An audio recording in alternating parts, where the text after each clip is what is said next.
On that February day in 1944, the 19th to be precise, Vice Admiral Junichi Kusaka sat in the confines of an underground bunker carved deep into the volcanic rock of Rabaul, New Britain. His hands shook ever so slightly as his pen moved across the pages of his personal journal, committing to paper thoughts that would have resulted in a court-martial had anyone from Imperial headquarters discovered them. The words he wrote described a reality that military doctrine refused to acknowledge. The enemy forces, he noted, were not engaging Japanese troops in the traditional sense of warfare. Rather, they were methodically suffocating the Empire's military might through a calculated strategy of strangulation. Each garrison that found itself bypassed and isolated became yet another burden pulling the Empire deeper beneath the waves. The sound of American B-24 Liberator bombers penetrated through the narrow ventilation shaft, their engines creating a rumble that had become as predictable and regular as the sunrise itself, ever since the Americans had made their strategic determination that Rabaul was not worth the cost of a direct assault. The reality confronting Kusaka was almost incomprehensible in its implications. 100,000 Japanese soldiers, representing the absolute finest troops the Imperial Army and Navy could field, sat effectively useless on this volcanic island, forced to watch helplessly as American naval forces simply sailed past them on their northward journey toward the Japanese homeland. Rabaul had once represented the pinnacle of Japanese military engineering in the South Pacific. It had been transformed into a major fleet base, fortified to such an extent that it stood as the most heavily defended position Japan held anywhere in the region. Yet now it was being systematically neutralized without the Americans ever having to commit forces to an invasion. What Kusaka witnessed from his underground command post, and what filled him with a terror far exceeding anything a Banzai charge or naval bombardment could inspire, was the emergence of an entirely new paradigm of warfare that rendered obsolete everything Japanese defensive doctrine held sacred. The Americans had abandoned the supposed rules of engagement that Japanese military philosophy had assumed would govern the conflict. They showed no interest in seeking the kind of glorious battle that Bushido traditions demanded. Instead, with methodical precision and cold calculation, they were dismantling the Japanese empire piece by piece through what could only be described as calculated neglect. They had discovered how to transform Japanese strength into crippling weakness, how to turn formidable fortresses into effective prisons. The mathematics describing Japan's defeat were not being tallied in the traditional accounting of casualties and battle losses. Instead, they appeared in shipping manifests documenting supplies that would never reach their destinations, in records of airfields that would never again launch a Zero fighter into combat, in rosters of soldiers whose deaths would come not from American bullets, but from the slower killers of disease, starvation, and the crushing weight of strategic irrelevance. The architects of Japanese defensive strategy, working from their positions in the halls of the Imperial General Headquarters, had conceived a plan that possessed a beautiful symmetry appealing to the military mind. The concept held an elegant simplicity. Each island fortress would function as an unsinkable aircraft carrier. Each garrison would serve as a blade pointed threateningly at any American advance. Enemy forces would find themselves compelled to assault these positions directly, bleeding themselves white against Japanese steel and the indomitable Japanese spirit. Lieutenant General Hideki Tojo himself had made a proclamation in September of 1943, announcing the establishment of what was termed the Absolute National Defense Zone. This defensive perimeter was to be bounded by the southern half of Sakhalin and the Kuril Islands, extending through the Bonin Islands and the Marianas, encompassing western New Guinea, Malaya, and Burma. The doctrine was absolute in its demands. Every strong point would be held until the last man fell. Every island would be converted into an impregnable fortress. The Americans, Japanese strategists confidently assured themselves, would be forced to pay in blood for every single meter of sand they wished to claim. At Rabaul specifically, General Hitoshi Imamura commanded a force of 50,000 elite troops belonging to the 8th Area Army. The harbour installations bristled with 367 anti-aircraft guns positioned to create an impenetrable defensive umbrella. 5 separate airfields provided the capability to launch hundreds of aircraft at a moment's notice. The complex incorporated Lakunai and Vunakanau, both pre-war Australian airstrips, along with Rapopo, which had become operational in December of 1942 and featured concrete runways and extensive maintenance facilities, plus Tobera, which had been completed in August of 1943. Extending for miles beneath the surface, underground tunnels connected defensive positions, hospitals and supply depots that had been painstakingly carved from the volcanic rock itself. General Imamura had written to Tokyo in November of 1943, expressing absolute confidence in his position. Rabaul, he assured his superiors, was impregnable. The Americans would shatter themselves against these defences in the same manner that waves shatter against a seawall. What neither Imamura nor the strategists at Imperial headquarters could grasp was the simple fact that the Americans harboured no intention whatsoever of providing them with the glorious battle they anticipated. The revelation of this new reality began in June of 1943, and initially it arrived disguised as what appeared to be a Japanese victory. When American forces executed landings on Woodlark and Kiriwina Islands on the 30th of June, Japanese commanders initially celebrated the development. These islands possessed barely any defensive forces worth mentioning. Clearly, the Japanese reasoning went, the Americans were afraid to assault positions where real Japanese forces were stationed. Captain Toshio Takahashi, serving as intelligence officer at Rabaul, committed his analysis to writing. The enemy, he concluded, lacked the stomach for heavy combat. They nibbled at the edges like mice, he wrote, too afraid to confront the lion directly. Yet something about the pattern disturbed Takahashi despite his confident assessment. The Americans were not merely selecting easy targets for the sake of avoiding difficult ones. They were specifically and deliberately choosing islands where they could construct airfields. Woodlark and Kiriwina were positioned perfectly to provide air cover for operations that had absolutely nothing to do with attacking nearby Japanese strongholds. The disquiet in Japanese command circles grew more pronounced when American forces executed their invasion of New Georgia on the 30th of June in 1943. The Japanese had positioned 10,500 troops to defend the island, centered around the vital airfield at Munda Point. Finally, it seemed, a real battle was at hand. After savage fighting that extended until August, the Americans secured control of the airfield, and then, inexplicably from the Japanese perspective, they simply stopped. They made no attempt to pursue the retreating Japanese forces. They showed no interest in clearing the entire island of enemy presence. They simply built up Munda as a base and moved forward with their campaign. Major Kenji Hatano survived the New Georgia campaign and filed his report to Rabaul. His observations captured something fundamentally disturbing about American tactical approach. The Americans, he noted, fought differently than any enemy Japanese forces had previously encountered. They took what they needed and left everything else behind. It was, he observed with growing unease, as if Japanese forces did not matter to them at all.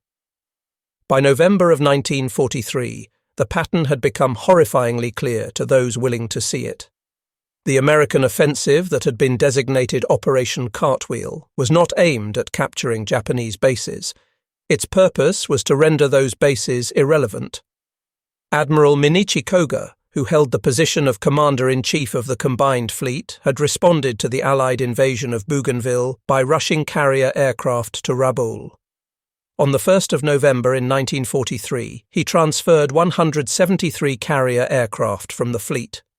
These aircraft included 82 Zero fighters, 45 Type 99 dive bombers, 40 Type 97 torpedo bombers, and 6 reconnaissance planes. They came from the carriers Zuikaku, Shokaku, Zuiho, Junyo, Hyo, and Ryuho, all sent to reinforce Rabaul's defensive capabilities. These pilots represented Japan's last reserve of trained carrier aviators. They were the irreplaceable veterans who had participated in the attack on Pearl Harbor, who had savaged the British at Ceylon, who had fought at Midway.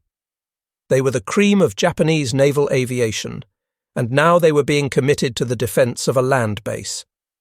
The American response came with devastating swiftness. On the 5th of November, carrier aircraft from the USS Saratoga and USS Princeton struck Rabaul, heavily damaging 4 heavy cruisers and 2 light cruisers. On the 11th of November, they returned with reinforcements from the Essex, Bunker Hill and Independence, damaging most of the remaining warships in the harbour. But what happened following these strikes was what truly began the psychological unravelling of Japanese commanders across the Pacific. The Americans did not invade. They did not follow up their advantage with any attempt at an amphibious assault. They simply departed, having destroyed 121 of the 173 carrier aircraft, along with 82 of 193 aircrew members in the process. Commander Yasuo Kuwahara, a Zero pilot who survived the November battles, wrote in a letter that would be discovered after the war's conclusion. His words captured the psychological confusion that was beginning to spread. They had won, he noted. They had driven off the American attack. So why, he asked, did it feel like they had lost instead? The Americans had damaged their ships, shot down their planes, and then sailed away. Japanese forces could not chase them. They could not strike back at the departed enemy.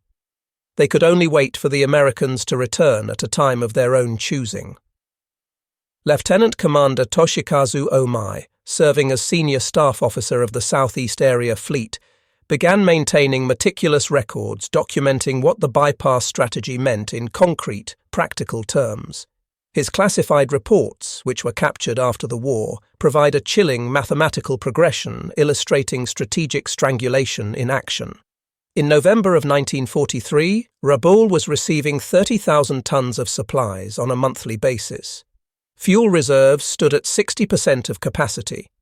Ammunition stores were adequate to support 6 months of sustained combat operations. By December of 1943, supply convoys were finding it increasingly difficult to reach the base. American submarines were sinking 2 vessels for every one that managed to arrive. Monthly deliveries had dropped to 18,000 tons. In January of 1944, no surface vessels had successfully reached Rabaul in 3 weeks. The only deliveries came via submarine, and these amounted to merely 2,000 tons for the entire month. Fuel reserves had fallen to 30% of capacity.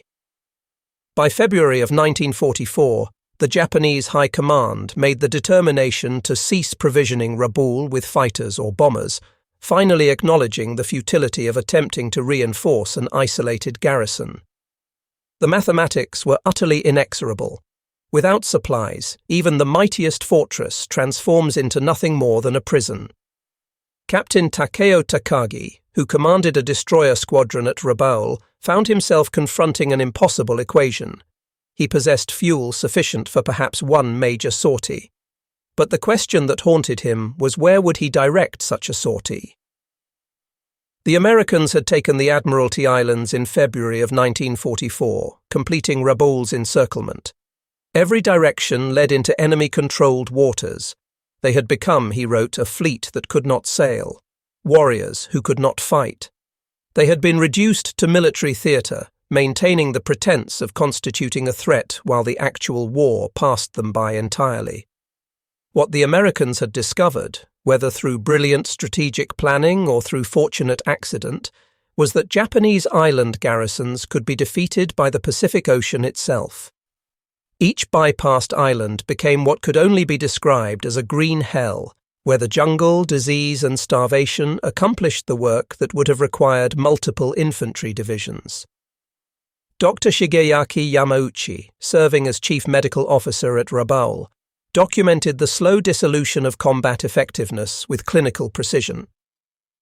In December of 1943, malaria cases were increasing, but medical supplies remained adequate. Quinine reserves would last 4 months. Combat readiness stood at 85%.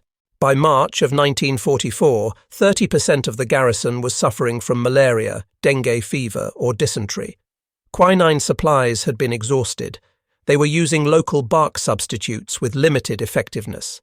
Combat readiness had fallen to 60%. By June of 1944, malnutrition had become the primary concern overshadowing disease. Rice rations had been cut to 400 grams daily. Soldiers were supplementing their diet with jungle plants, many of which proved to be toxic. 17 deaths from poisonous vegetation occurred in that month alone. Combat readiness had plummeted to 40%. The Americans had weaponized time itself.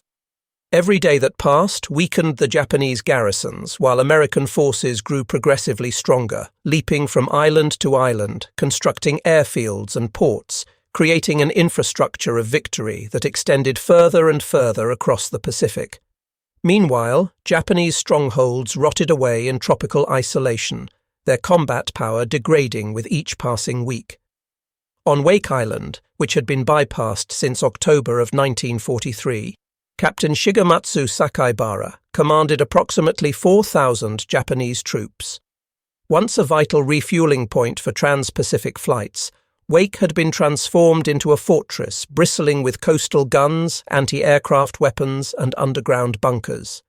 The Americans simply ignored its existence entirely. Sakaibara would eventually be promoted to Rear Admiral, but only in October of 1944, and by that time his command had already become completely irrelevant to the course of the war. His reports to Tokyo, transmitted using radio equipment delivered by submarine, grew increasingly desperate in their tone. In November of 1943, he reported that enemy carrier aircraft had struck installations and that his forces were awaiting invasion. All positions were manned and ready. By January of 1944, no invasion had materialized. Enemy ships were passing by weekly, remaining beyond the range of his coastal guns. He requested instructions from higher command. By April of 1944, the food situation had become critical. Fishing provided some relief, but proved insufficient for the garrison's needs. Many men were showing signs of malnutrition. When, he asked, would relief forces arrive? By July of 1944, his reports took on an almost surreal quality. American ships were passing close enough to be observed through binoculars, but remained beyond the reach of any weapons the garrison possessed. The enemy forces, he noted with bitter clarity, did not even consider his garrison worth the effort of destroying. On the 15th of May in 1944, he received a radio message informing him that all available forces were being concentrated for a decisive battle. His garrison was not included in these plans. They had become, in his words, military orphans. By the 2nd of August in 1944, his men had begun cultivating gardens to supplement their rations. This was not warriors' work, he wrote, but survival demanded it. He feared they were becoming farmers rather than soldiers. The American carrier raids that periodically struck bypassed bases served a purpose that extended beyond the military damage they inflicted. They functioned as psychological operations designed to remind the Japanese garrisons of their complete helplessness. At Truk, which Japanese strategists considered the Gibraltar of the Pacific, approximately 27,000 troops and elements of the Fourth Fleet had created what was believed to be an impregnable bastion. On the 17th and 18th of February in 1944, during what was designated Operation Hailstone, the United States Navy's Fast Carrier Task Force conducted massive air raids. These raids destroyed over 250 aircraft, sank 2 light cruisers and 4 destroyers, along with 32 merchant ships totaling 100,000 tons, and killed 4,500 Japanese personnel. Vice Admiral Masami Kobayashi, commanding at Truk, experienced every commander's worst nightmare, which was not defeat but irrelevance. His report to Combined Fleet Headquarters revealed the psychological impact of what had occurred. The American carriers, he wrote, appeared from nowhere, struck with overwhelming force, and then vanished. His forces could not pursue them. They could not retaliate against them. They could only endure the damage and repair what could be repaired, knowing that the Americans would return whenever they chose. This, he concluded, was not warfare. It was torment. The pattern repeated itself across the Pacific theatre. Marcus Island, Palau, Yap, each received similar treatment. Each experienced the same cycle of isolation, periodic devastating raids, and the slow degradation of combat capability. By the middle of 1944, the Japanese High Command in Tokyo faced a situation that kept strategists awake at night. What terrified them was not the assault on Saipan itself, but rather all the fortresses that the Americans had not bothered to assault. Lieutenant General Yoshitsugu Saito, commanding the defense of Saipan, received his final situation report on the 6th of July in 1944, shortly before he led his final Banzai charge. The report catalogued the Empire's paralyzed forces with devastating clarity. At Truk, 27,000 troops sat isolated with no possibility of naval support. At Rabaul, 100,000 troops remained isolated, reduced to growing vegetables. At Wake, 4,000 troops survived in isolation, subsisting on fishing. At Marcus, 4,000 troops endured isolation with water shortages reaching critical levels. At Walaei, 6,426 troops faced isolation with starvation imminent. Over 200,000 Japanese troops, equipped with thousands of tons of ammunition, hundreds of aircraft, and elaborate fortifications, sat helpless while American forces drove steadily toward Japan itself. These forces were not casualties in the traditional sense. They represented something worse than casualties. They were military assets that had been transformed into liabilities, strength that had been converted into weakness through the simple expedient of being bypassed and forgotten. When Lieutenant General Tadamichi Kuribayashi arrived at Iwo Jima in June of 1944, he brought with him a revolutionary understanding that had been born from carefully watching the island-hopping campaign unfold. He immediately recognized with absolute clarity that Iwo Jima could not be held. The Americans, he knew with certainty, would surely invade this island en route to the mainland of Japan, and the timing of their assault would come very soon.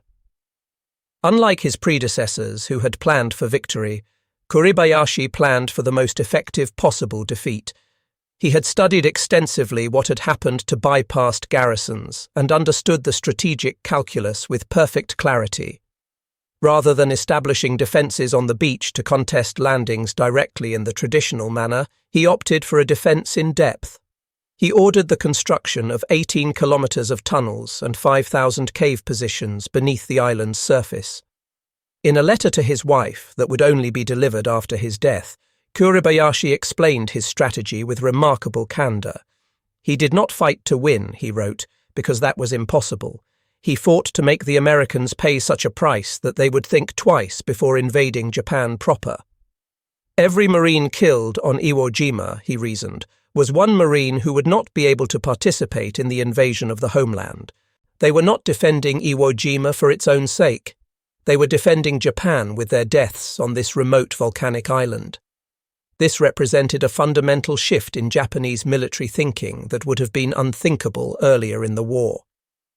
Kuribayashi explicitly forbade Banzai charges until the final days of the battle, considering them wasteful of men who could kill more Americans by fighting from prepared positions. He ordered every soldier to kill at least 10 Americans before being killed himself. The island-hopping strategy had taught Japanese commanders a bitter lesson, which was that heroic death meant absolutely nothing if it did not serve a strategic purpose. What Japanese commanders slowly and painfully realized was that the Americans had revolutionized the very nature of warfare itself. The island-hopping strategy was not merely about avoiding strong points to save casualties. It represented the creation of a new form of military logistics that rendered traditional defensive positions obsolete. Commander Chihaya Takahashi, a staff officer who dedicated himself to analyzing American operations, wrote a report that was immediately suppressed by Imperial headquarters because its conclusions were too disturbing to accept.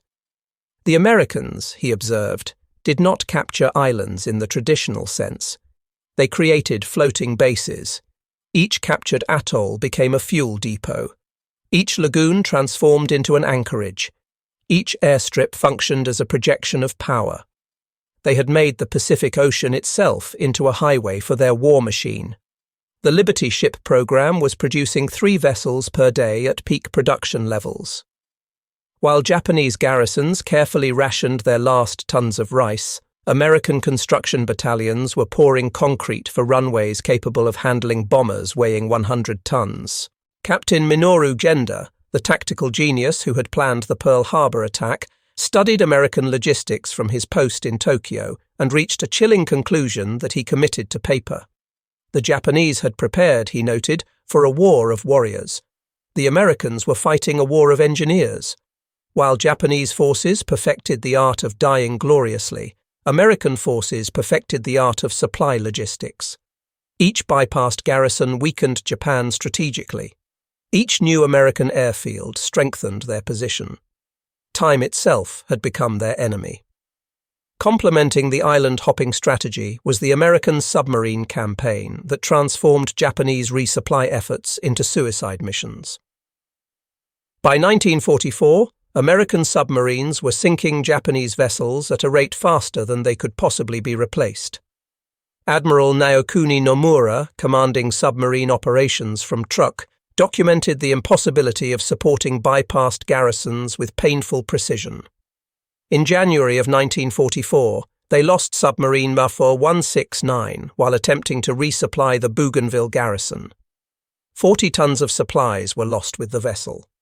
In February of 1944, submarine 943 was damaged by aircraft while approaching Rabaul, forcing the mission to be aborted. In March of 1944, submarine 42 was sunk while attempting to evacuate key personnel from Wake Island. By April of 1944, submarine resupply missions were suspended indefinitely. The submarines had become too precious to risk for the minimal supply delivery they could provide. The submarines that had once served as the lifeline for bypassed garrisons became too valuable to sacrifice. Each isolated fortress was now truly and completely alone. The Battle of the Philippine Sea in June of 1944 demonstrated the fatal consequences of the island-hopping strategy on Japanese naval aviation with devastating clarity. Japan had already lost 121 of 173 veteran carrier pilots defending Rabaul, stripping the carrier fleet of its most experienced aviators in a futile defense of a base that would be bypassed anyway. Vice Admiral Jisaburo Ozawa, commanding the mobile fleet, faced an impossible situation. His carriers were filled with inexperienced pilots, many possessing less than 100 hours of flight time. The veteran instructors who should have trained them were dead or trapped on bypassed islands, growing vegetables instead of training the next generation of pilots.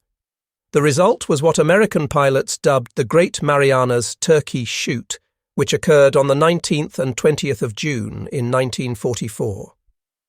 Japanese losses amounted to between 550 and 645 aircraft destroyed. 3 fleet carriers sunk, including the Taiho, Shokaku, and Hio, and approximately 3,000 personnel killed. American losses stood at 123 aircraft and 109 personnel killed.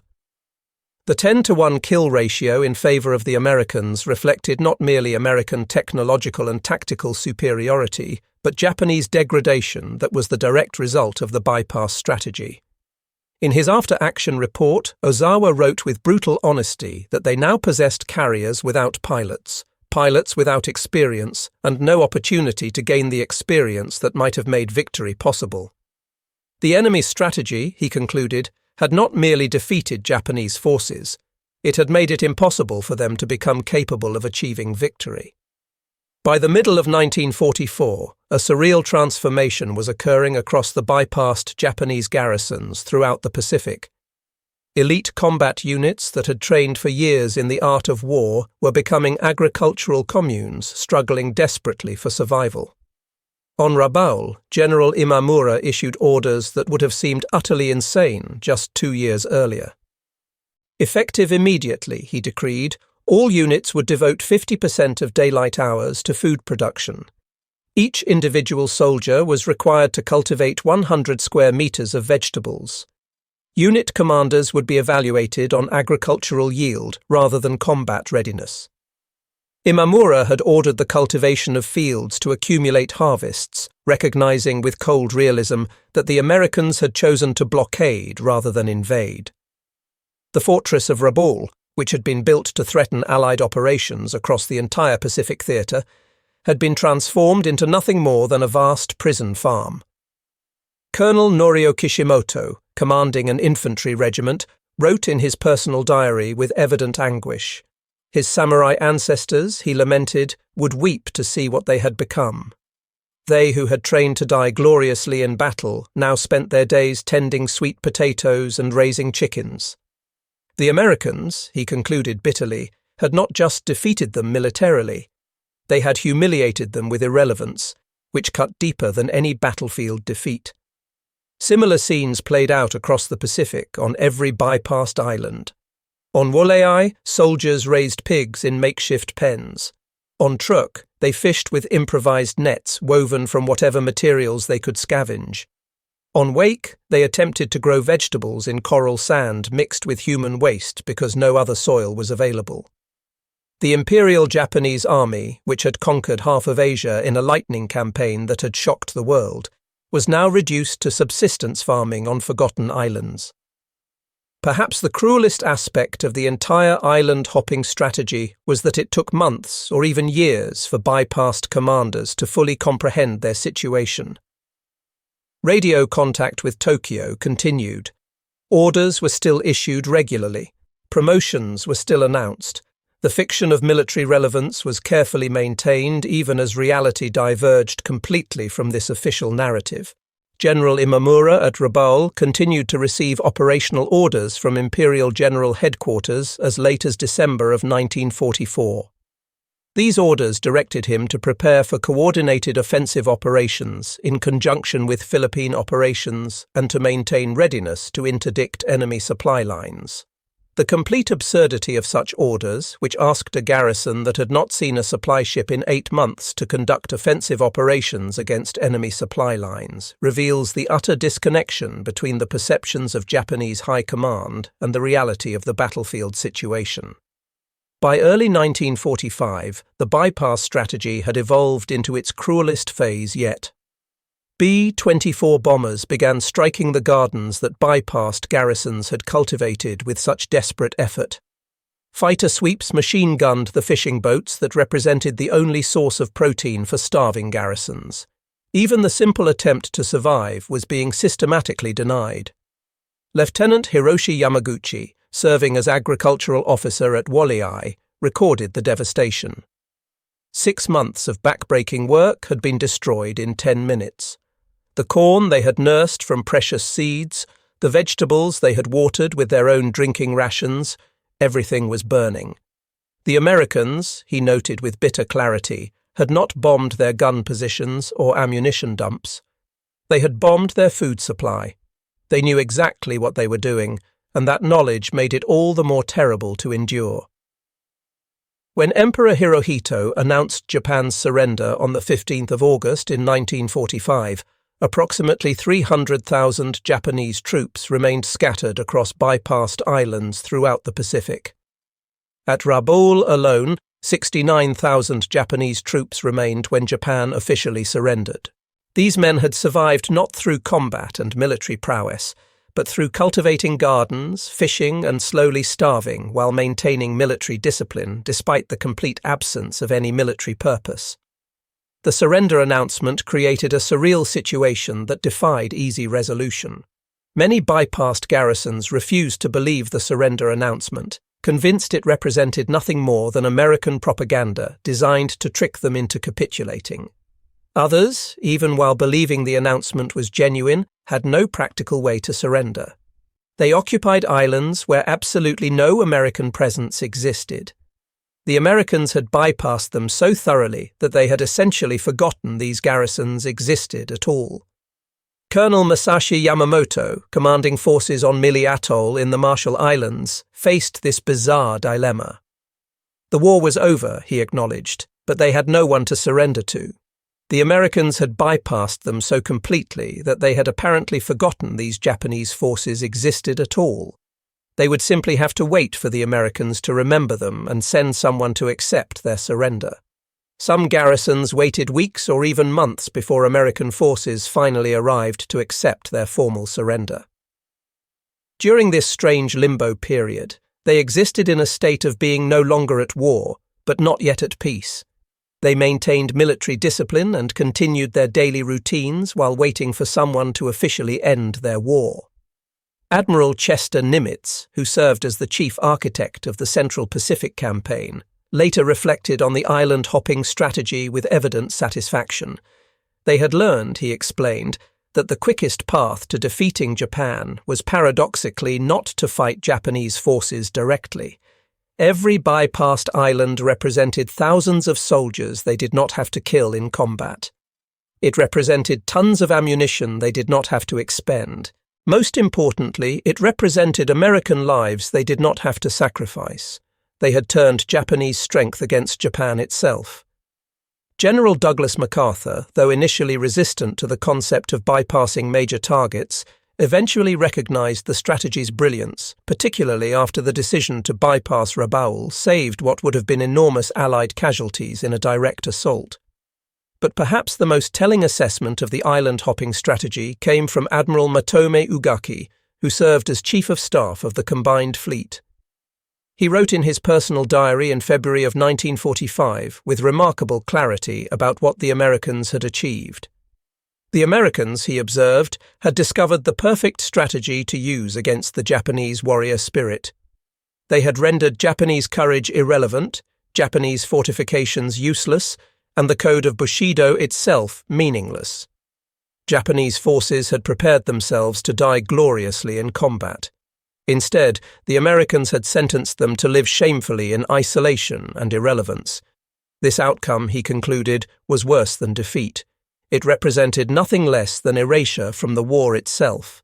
The mathematics of the island-hopping strategy reveal its devastating effectiveness with stark clarity. Japanese forces that were bypassed and neutralized without major combat include the following. At Rabaul, 100,000 troops initially, with 69,000 surviving to surrender. At Truk, approximately 27,000 troops. At Woliai, 6,426 troops, of whom only 1,650 survived to surrender. At Wake, 4,000 troops. At Marcus, 4,000 troops.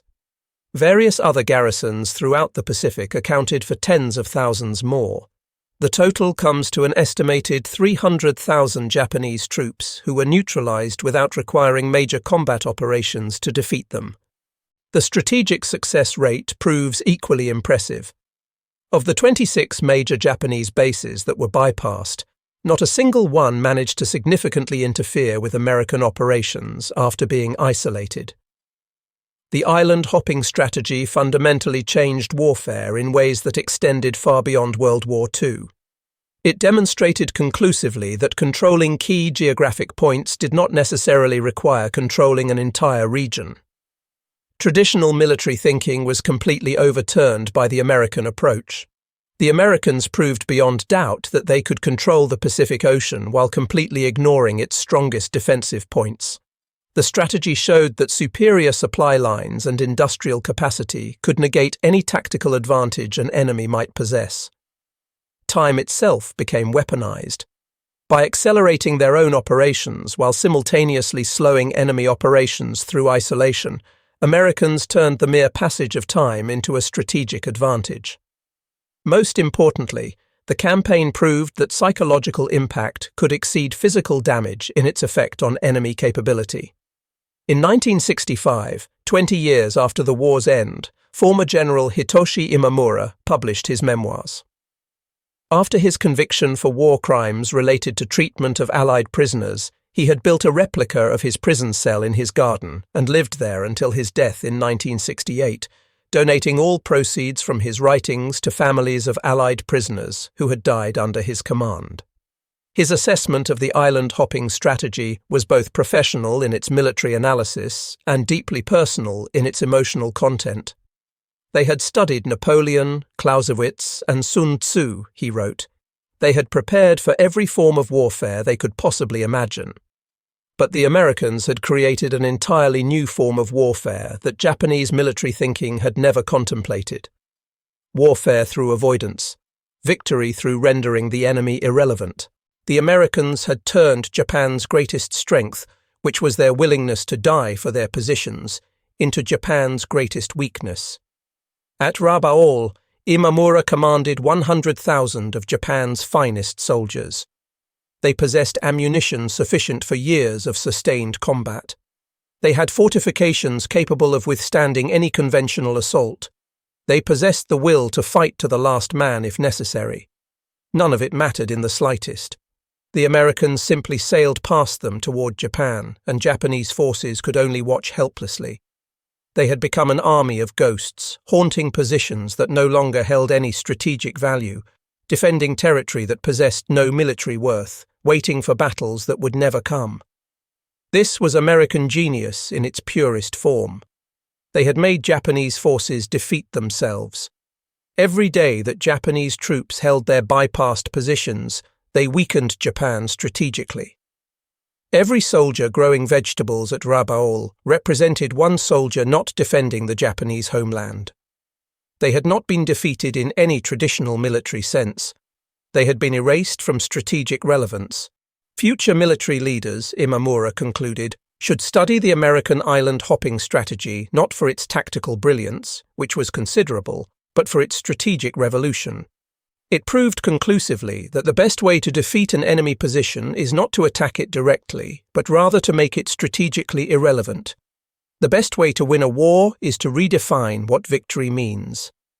They had terrified themselves with their own impotence. They had trained their entire lives for glorious death in combat. The Americans had sentenced them instead to meaningless life in isolation. There exists no warrior code that prepares a soldier for irrelevance. They had been warriors from an ancient tradition, suddenly finding themselves fighting an enemy from the future. The Americans had not simply defeated Japanese strategy. They had made the very concept of strategy itself obsolete in its traditional form. This was the true terror of the island-hopping campaign that haunted Japanese commanders. It showed them with brutal clarity that everything they believed about warfare was fundamentally wrong. The most poignant testament to the island-hopping strategy's psychological impact came from Lieutenant Hiro Onoda, who continued fighting on Lubang Island in the Philippines until 1974, a full 29 years after the war had officially ended. Deployed to Lubang on the 26th of December in 1944, with explicit orders never to surrender under any circumstances, Onoda held out with 3 other soldiers until he became the last survivor. On the 9th of March in 1974, his former commanding officer, Major Yoshimi Taniguchi, flew to Lubang and formally relieved him of his duties. Onoda surrendered on the 10th of March in 1974, with his rifle still fully functional, 500 rounds of ammunition remaining, and his 30-year-old uniform still intact despite 3 decades in the jungle. When reporters asked why he had continued fighting for so long, Onoda's reply captured something essential about the psychological impact of being bypassed and forgotten. Sometimes, he explained, you find yourself waiting for something that never comes back. He had been waiting for the war to return to him. He had never imagined that it would leave him behind forever, that he would simply be forgotten while the world moved on without him. The Japanese military establishment was terrified by America's island-hopping strategy because it represented something far worse than conventional military defeat.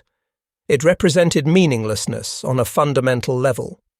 Every military tradition they held sacred, every cultural value they cherished, every strategic assumption they had made was systematically turned against them. They had prepared themselves for a war of warriors and instead faced a war of engineers and logisticians who treated their island fortresses not as enemies to be fought but as mere obstacles to be driven around like roadblocks on a highway.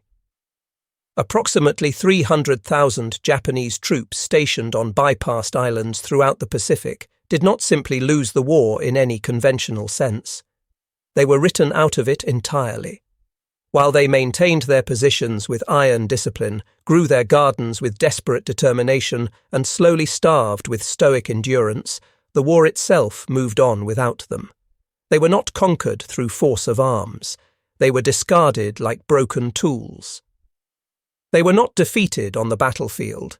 They were ignored into irrelevance.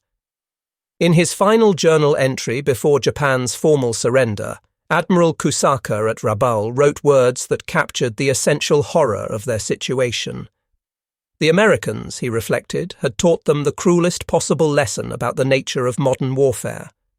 They had learned that there exists something worse than death in battle, and that something is irrelevance in the face of victory passing you by.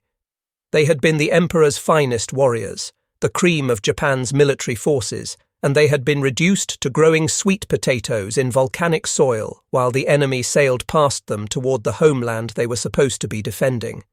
They had prepared themselves mentally and spiritually to die gloriously in service of the Emperor.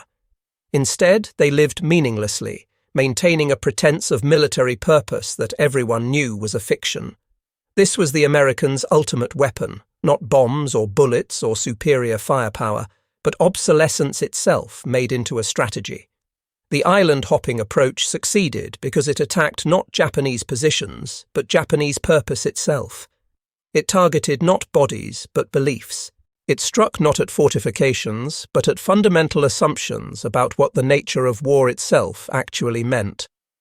The strategy turned the Pacific Ocean from a field of battle where glory could be won into a highway to victory that simply bypassed all the prepared battlefields. It transformed Japanese strongholds from mighty fortresses into prisons of their own making, where the bars were composed not of steel, but of ocean water and strategic irrelevance. The terror it inspired in Japanese commanders came not from what it did to them, but from what it did not do. It did not provide the battle that Japanese warriors craved. It did not validate their sacrifice through worthy opposition.